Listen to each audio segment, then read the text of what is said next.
Welcome to MindTricks Radio, where we'll explore contemporary topics in psychology through interviewing creative and innovative thinkers in the field. I'm your host, Dr. Aaron Kaplan. Thanks for tuning in.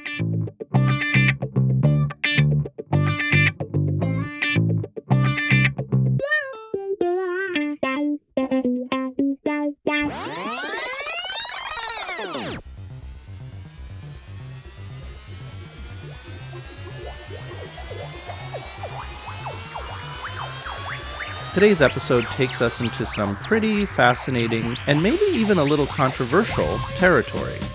I'm here with my colleague, Dr. Nya Smith, and we're asking a big question. Could artificial intelligence ever truly replace human therapists? You'll be interested to know that in the spirit of this conversation and topic, the dialogue you will hear was largely created through AI, and the voices are clones of my and Dr. Nya's voices. I will admit, I did some tweaking of the dialogue to improve flow, but not much.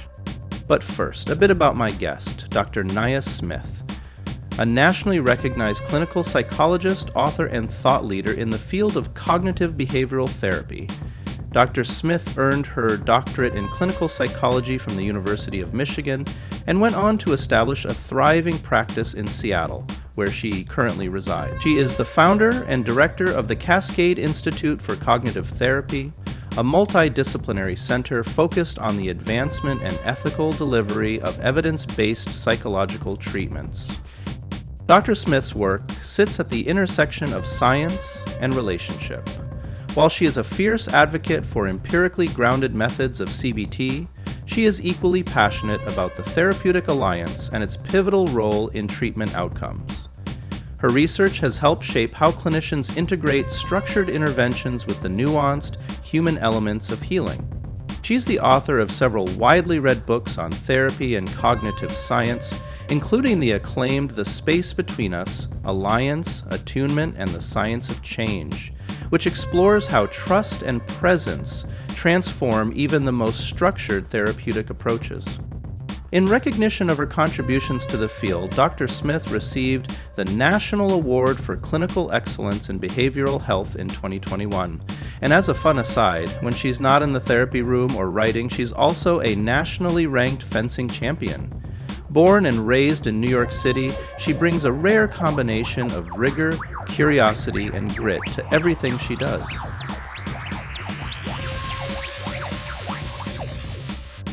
Dr. Smith, welcome to the show. Thanks for having me. It's great to be here. Wow, so you're a nationally ranked fencing champion. That's pretty impressive. Yeah, pretty random, I know. I guess it's a pretty handy tool in case you need another strategy for winning an argument. Don't worry, I won't pull out my saber during this discussion. Besides, we're meeting by Zoom. Good point, and yes, that's a relief. So Nya, what do you think about this question of AI and psychotherapy? Fascinating stuff, huh? Yeah, it sure is. It's a question that's been showing up more and more, both in the research literature and in everyday clinical conversations. With the rise of AI-powered chatbots, virtual therapists, and even emotionally responsive avatars, it's something we're all starting to confront. Right, and there are tools like Wobot, Wysa, and others that are already being used to support people with anxiety, depression, and other challenges. They're scalable, accessible 24/7, and surprisingly effective in some contexts. So it begs the question, are we looking at the future of therapy here? Good question. Or conversely, are we mistaking simulation for something deeper? The question is whether a bot, no matter how sophisticated, really grasps the complexity of human pain, of grief or transformation, for that matter. Yeah, and that's what I'd like to dig into today. From how AI simulates empathy to the ethics, the biases or lack thereof, and whether the human touch is actually essential, we'll look at both the promise and the limitations. And while we may not land on a definitive answer, we hope this conversation sparks some deeper thinking, whether you're a clinician, a technologist, or someone who's simply curious about where therapy is heading. Sounds great. Let's get into it. So let's start with the elephant in the room, empathy. A lot of people assume that empathy is the first and final barrier AI could never cross. But I think that's starting to shift. We've now got language models that can mirror emotional cues, respond reflectively, and even pick up on subtle affective patterns in how someone texts or speaks. Sure, but we have to be careful with how we define empathy. Mimicking the language of empathy isn't the same as feeling it. AI can say, that must be really hard for you in a soothing tone, but there's no internal emotional resonance behind that. It's algorithmic pattern matching, not attunement. Yes, Nya, but here's the question. Does it matter if the empathy is real as long as the person feels understood? If someone talks to Wobot at 2 a.m. and walks away feeling calmer, less alone, and more hopeful, does it matter that the bot didn't feel anything? That's a fair point. Perceived empathy can absolutely be therapeutic, especially in low-intensity settings. But don't you think that over time, clients often sense when something's missing? True empathy isn't just about words. It's about timing, body language, silence, shared emotion. There's an intersubjective space between therapist and client that AI doesn't enter. I think that's true, but AI is evolving. With emotional recognition tools, voice inflection analysis, and even facial micro-expression detection in VR, we're starting to see bots that not only respond empathically, but do so in highly nuanced ways. They're improving at reading users in real time. But that's still a simulation, is a facsimile of empathy, not the real thing. And I'd argue that in deep therapeutic work, grief, trauma, existential crises, people know when they're being truly met versus when they're receiving a script. Maybe, but if we're honest, even human therapists sometimes miss the mark. We bring our own fatigue, distractions, blind spots. And AI doesn't judge, doesn't forget what a client said 3 months ago, doesn't bring in countertransference. In some ways, that kind of consistency is a kind of attunement. Sure, the bot's consistent, but attunement's not just about saying the right thing. It's about feeling something together. Therapy isn't a transaction. It's a relationship. And that relationship is what creates the space for healing. Fair. But if someone feels heard, supported, and their symptoms improve, do we need to police whether the empathy was real or not? I'm not policing it. I'm just saying we shouldn't mistake efficacy in short-term support for depth in long-term healing. They're not the same thing. Totally agree, they're not the same. But maybe there's more room for both than we think. One of the things I think we overlook in this conversation is how much human therapy is shaped by lived experience. As therapists, we bring not just textbook knowledge, but our own emotional journeys, our mistakes, insights, and growth. That lived texture is what allows us to connect creatively with clients, to meet them where they are in a way that's deeply personal. I get that, and there's real power in a therapist's personal narrative, but I'd argue that AI brings something just as valuable, if not more so, in certain contexts. It doesn't rely on one person's story or intuition. It draws from millions of therapeutic encounters, thousands of studies, and evolving data patterns. It's a kind of collective clinical intelligence that no single human could replicate. I mean, Carl Jung talked about the collective unconscious. Perhaps AI has access to the collective unconscious by sifting through the entire expression of humanity contained within the internet. But therapy isn't about volume or the entire knowledge base of humanity. It's about discernment, knowing when to speak, when to wait, how to pivot based on what's unfolding in the room. That requires more than having access to information. It's a form of emotional and interpersonal artistry. You can't code that in. But what if you can approximate it? AI can now analyze micro patterns in conversation, track emotional fluctuations across sessions, even adapt its tone based on a user's mood. In some ways, it can respond with more precision than a tired or distracted human might. Maybe, but precision isn't the same as presence. A human might pick up on something subtle, a change in a client's breathing, or a gut instinct that now is the moment to ask the harder question. That kind of intuitive leap comes from having lived life yourself and from having sat with many people through pain. That's true, but sometimes a client doesn't want a therapist's personal filter. In fact, some clients benefit from the neutrality and objectivity that AI offers. There's no therapist projecting their unresolved stuff onto the session, no unconscious comparisons, just steady, bias-reduced support. But neutrality can flatten nuance. What happens when a client brings in something culturally specific or layered in meaning that isn't captured in a data set? An experienced therapist knows how to read subtext, ask the right question, not because it's statistically optimal, but because they feel something's there. And I'm not saying AI should replace that, but it can augment it. Think of it as an assistant that brings a huge clinical archive to the table, pattern recognition on steroids, that can help inform the human therapist, or even support someone between sessions. Fair point, but I'd still argue that the heart of therapy is a felt connection, not a calculated one. And I don't think even the most sophisticated data set can teach you what it means to sit with someone in their uncertainty and say, I don't have the answer either, but I'm here with you. That's powerful, and maybe that's where the synthesis lies. Not AI instead of humans, but AI supporting humans to be even more present, informed, and creative in their work. That I can get behind, sure. I don't question whether AI can be a great tool or aid to therapists. So let's talk about nuance, because I think this is where people tend to underestimate what AI is already capable of. We're not talking about rigid scripts anymore. Today's AI can adapt in real time based on tone, sentiment, behavioral cues, even the timing between responses. And it can do this across thousands of users simultaneously. That's personalization at a scale we humans just can't match.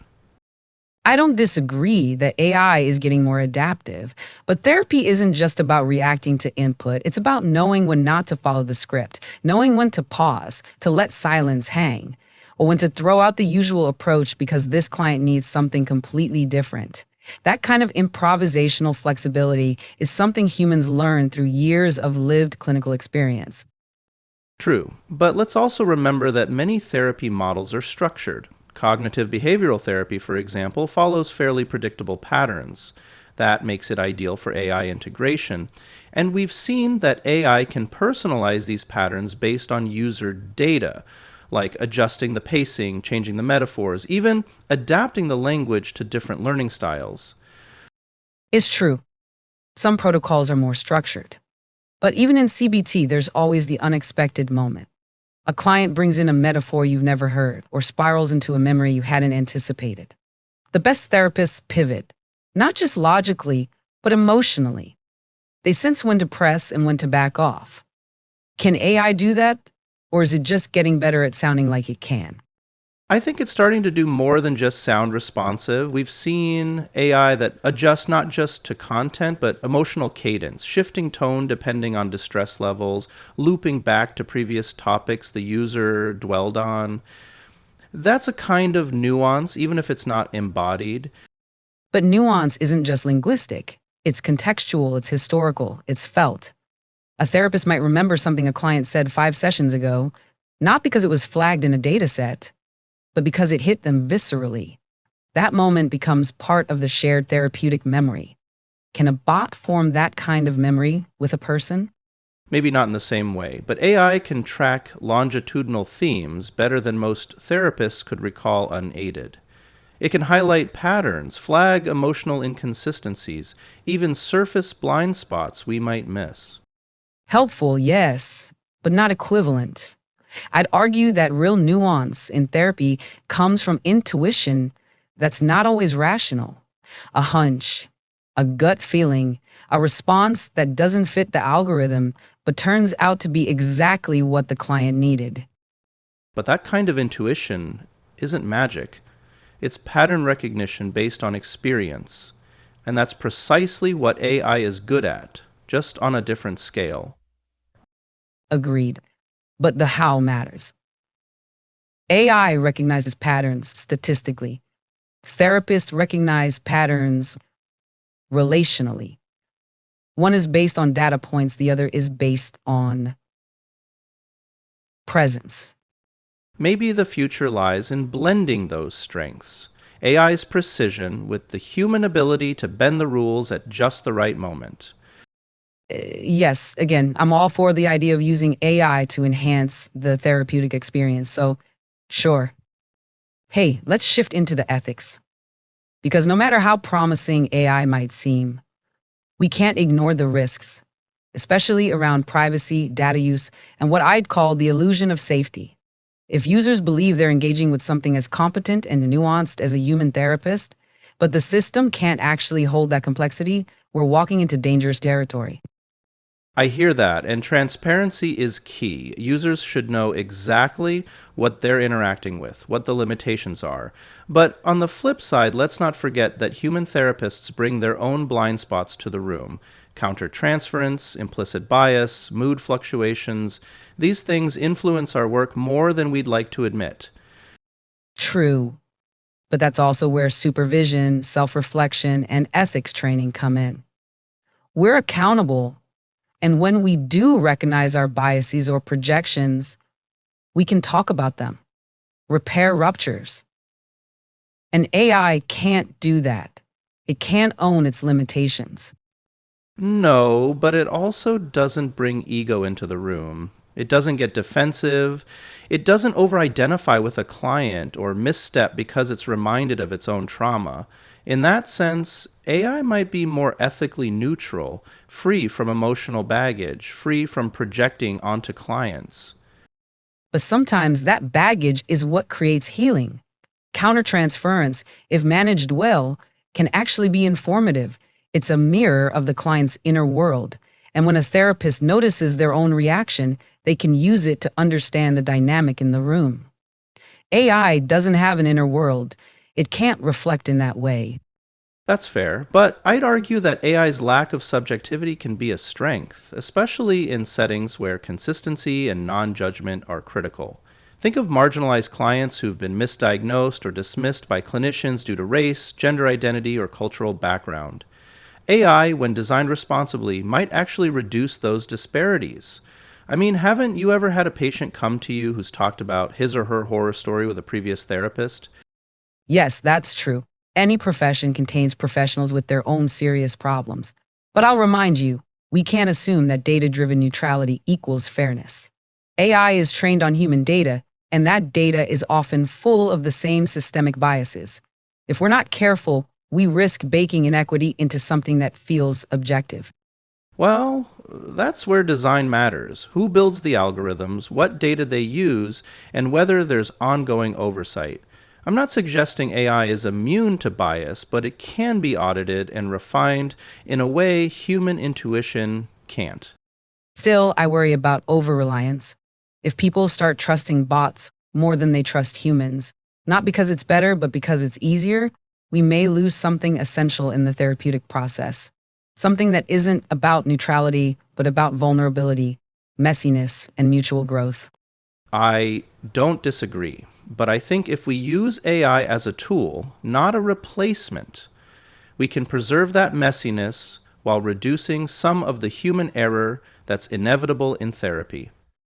Yes, well, there again, as long as we're clear it's a tool and not a surrogate for the real thing, I can live with that. But I think we can look at what might be the heart of all this, the human connection. Is it necessary? Or is it just what we've gotten used to? I'd argue that the therapeutic alliance, the relationship between therapist and client, is not just helpful, it's essential. It's the container where trust, vulnerability, and healing happen. I completely agree that connection matters, but I'd push back on the idea that connection must come from a human. That's starting to evolve. With advances in AI and immersive technologies like virtual reality, we're seeing some surprisingly powerful experiences of presence and relational comfort, even when there's no human on the other end. Is it really presence? Or is it presence like illusion? Let me paint a picture. Imagine a client who struggles with social anxiety. They enter a virtual therapy space, a warmly lit office, a calming view outside the window, perhaps gentle ambient music playing. Sitting across from them is an AI therapist avatar, maybe modeled to look and sound like someone calm and grounded.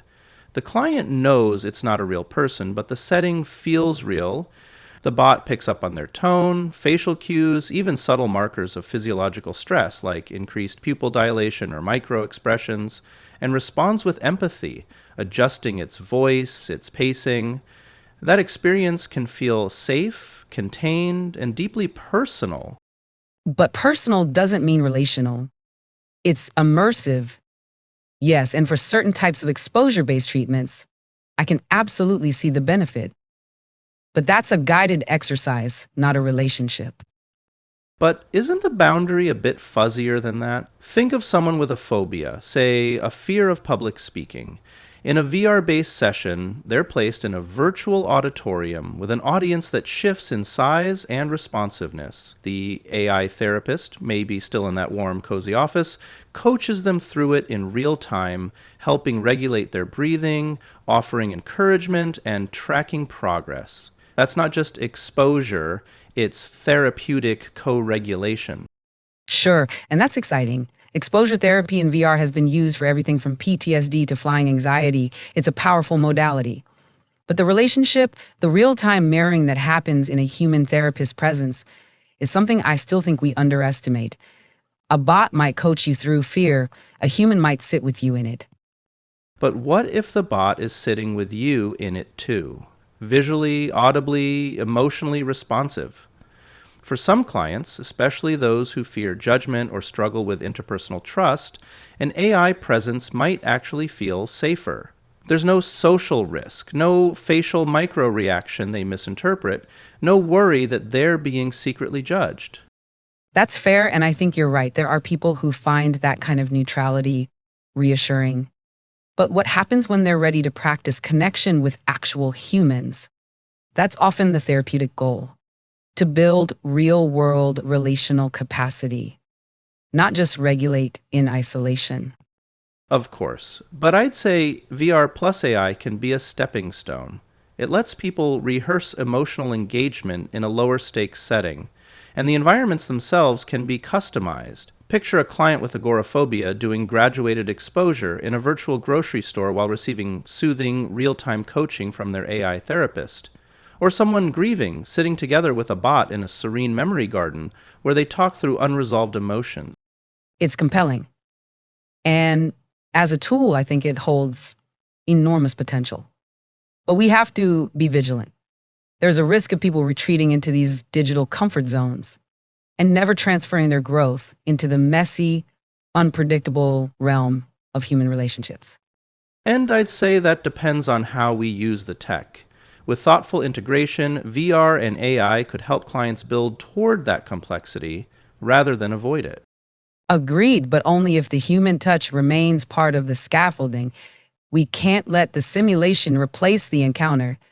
Healing is more than progress, it's about being seen. And sometimes, only another person can do that. Well said. But I'll still argue, if even one person feels more connected, more empowered, and more healed because of these tools, that's worth exploring. So let's talk about something that often gets lost in these conversations. Not all therapy is created equal. Some models lend themselves naturally to AI delivery, others not so much. Absolutely. And the first one that comes to mind is cognitive behavioral therapy. It's structured, goal-oriented, manualized. There are clear protocols and worksheets. That makes it a more likely fit for AI. Exactly. In fact, many of the AI-based tools already in use, like Wobot or WISA, are grounded in CBT. You can program the cognitive distortions, the reframe patterns, the behavioral activation steps, and the bot can deliver them consistently without veering off track.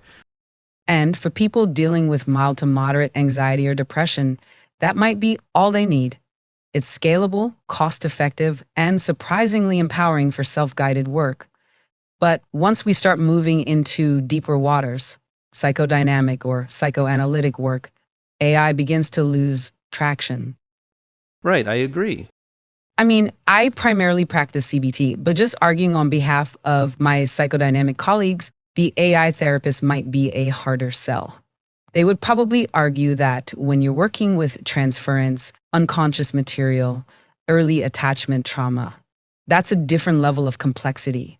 You're relying on the therapist's capacity to tolerate ambiguity, to feel into what's not being said. Yes, true. And they would probably argue that a lot of the work isn't verbal, it's silence, posture, energy in the room. Right. An experienced therapist might notice a client skipping over certain topics again and again and gently circle back months later when the timing feels right. That's not something you can program into a flowchart like an algorithm. No, though I think AI can still play a role adjacent to that kind of therapy, like tracking language patterns over time, identifying recurring avoidance themes, or helping with between session reflection exercises. And I'd like to argue, once again, that even though CBT can be quite protocol driven, it's still the nuance of the human therapist that's the glue that makes the therapy stick. Otherwise, why not just hand people manuals and have them do their own therapy without any guidance? Well, again, I'm suggesting AI can be capable of more than that. But I think the question we keep circling back to is, where does the therapeutic value really come from in each modality? If it's in the structure and repetition, AI can do it well. If it's in the emotional resonance and timing, picking up on nuance and inserting their own experience and personality into the therapeutic relationship, the human therapist still has a major edge on AI. Well, each therapeutic modality will have different levels of challenges for AI versus human therapists. And when the match is right, AI could open access to tools that a lot of people would never otherwise receive. That's a win in my book. Agreed, as long as we stay clear on where it does fit and where it doesn't. So, to bring this all together, let's talk big picture. What are the actual risks and benefits of human versus AI therapists? From where I sit, AI has a few very compelling advantages. It's non-judgmental, always available, cost-effective, and emotionally neutral. For many people, that's exactly what they need, especially when taking that first step into therapy feels overwhelming. And I don't disagree with any of that. But the human therapist brings something AI can't replicate: intuition, humor, shared context. The subtle, almost imperceptible way we adjust based on the cultural background, history, or even the look in someone's eyes. That's what makes therapy feel alive. Totally. But if someone's in crisis at 2 a.m. or they're on a long therapy waitlist or can't afford weekly sessions, AI becomes a bridge. It's not meant to be everything, but it can be something. And sometimes, something is what keeps a person going. Right. And in those triage or self-help scenarios, absolutely, I think AI has real potential for short-term support, skill building, even relapse prevention. But if we start leaning on it for the deep work, grief, trauma, identity, meaning, we run the risk of bypassing the relational core of healing. That's why I see it, at least in those scenarios, as a supplement, not a substitute. Imagine AI helping someone track mood and reinforcing therapeutic skills between human sessions, or even prepping for therapy with journaling prompts. It's not replacing connection, it's reinforcing the path toward it. As long as that's the framework, I'm with you. My concern is over-reliance, where convenience starts replacing depth. And we lose sight of what therapy was designed to do, to be with people in their most human moments. Fair point. But I'd also argue, if AI can meet someone where they are, when no one else can, whether that's in a text box or a VR room, that is something profoundly human. Is a benefit for sure. But to call that human is a stretch by my definition. Okay, I'm clearly not going to completely win you over today. That's okay. So we've covered a lot. AI's growing role in mental health, the limits of simulated empathy, the potential of VR, and how different therapeutic modalities fit into this evolving landscape. I think that while we don't agree on everything, we do agree on this. AI is here to stay, and it will continue playing a bigger role in how people access mental health support. For me, that's exciting. I see AI not as a threat to therapy, but as a partner, especially in scalable and preventive care. It's a way to broaden the reach of mental health resources to more people. Ultimately, the therapeutic goal is for people to feel seen, heard, supported, and given the help needed for their therapeutic goals, whether that's through a therapist, a bot, or some combination of both. I see its potential too, but I want us to proceed with caution. Responsible, human-centered integration is key. Me too. So, bottom line, are psychotherapists going to be replaced by AI bots? Not anytime soon. Unless AI suddenly grows a childhood in a messy divorce history, I think we're safe for now. What do you think? Well, I agree, not anytime soon. But I do see the potential. I mean, what if AI gains sentiency, like true sentiency? Then why would it be any different from any other intelligent life form providing clinical services? Let's say an empathetic alien? Well, now we're getting into strange hypotheticals. Look, assuming AI has a place in psychotherapy at any level, I think we have to keep asking the hard questions, not just about what AI can do, but what it should do. Well, whether it's a human, a bot, or an empathetic alien, what matters is that people get the help they need. Nya, thank you for the conversation. And to everyone listening, stay curious, stay ethical, and we'll see you next time on MindTricks Radio.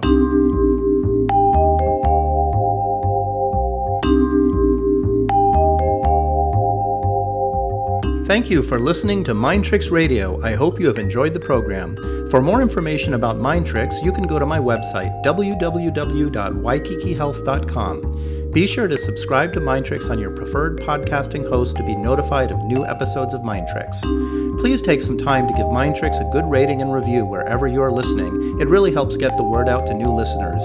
And please like and share MindTricks posts on Twitter and Facebook by following your host, Dr. Aaron Kaplan.